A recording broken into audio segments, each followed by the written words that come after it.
Depuis que le président du Mali, le général Assimi Goïta, a pris le pouvoir, les relations entre la France et le Mali se dégradent profondément.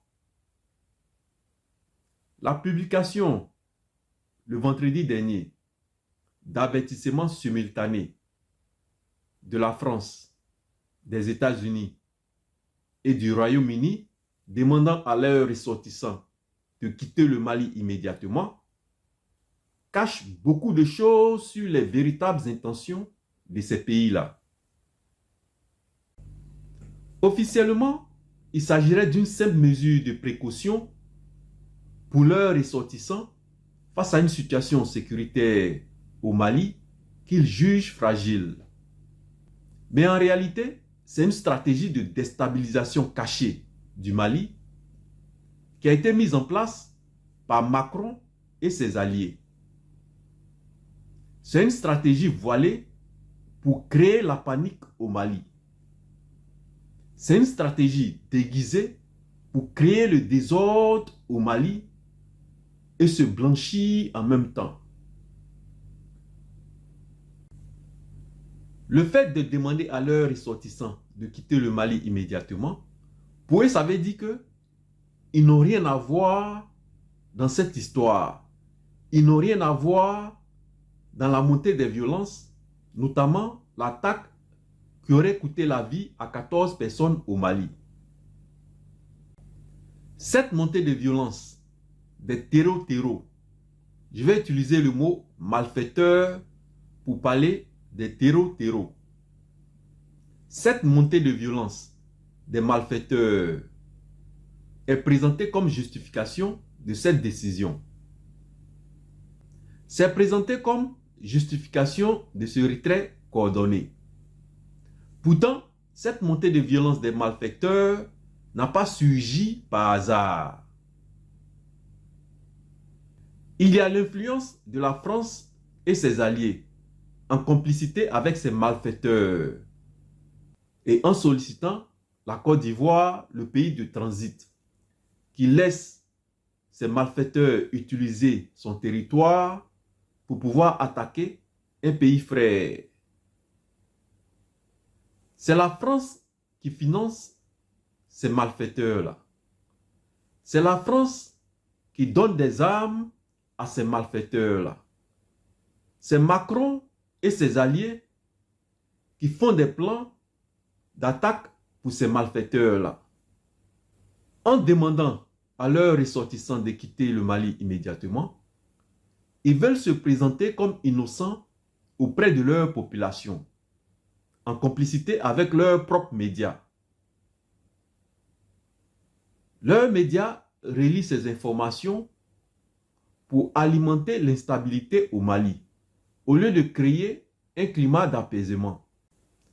Sans dire que c'est eux qui arment et financent ces malfaiteurs pour attaquer le Mali. Dans ce climat, Macron veut apparaître comme un acteur qui défend les intérêts de ses citoyens au Sahel. Mais en réalité, il cherche à affaiblir le Mali. Il cherche à faire tomber le pouvoir au Mali et en même temps profiter pour attaquer le Burkina Faso et le Niger. Le blocus sur les importations du carburant qui a affecté une partie du Mali a été programmé en avance par Macron et ses alliés. Leur objectif, c'est de déstabiliser le Mali pour maintenir le Mali dans une position de dépendance. Ce qu'il faut savoir ici, c'est que le Mali devient gênant. Parce que le Mali est en train d'emprunter une voie de développement autonome. Une voie de développement hors de l'influence traditionnelle de la France et ses alliés. Et ça ne plaît pas du tout à Macron et ses alliés. Il faut se méfier de cette double face de Macron. L'évolution du Mali et les projets du pouvoir en place dérangent. Ça bouscule les équilibres auxquels la France et ses alliés étaient habitués. Donc, Macron et ses alliés, les États-Unis et le Royaume-Uni, ne sont pas prêts à renoncer. Mais la nouvelle génération africaine n'est plus prête à accepter ce que nos parents ont accepté hier.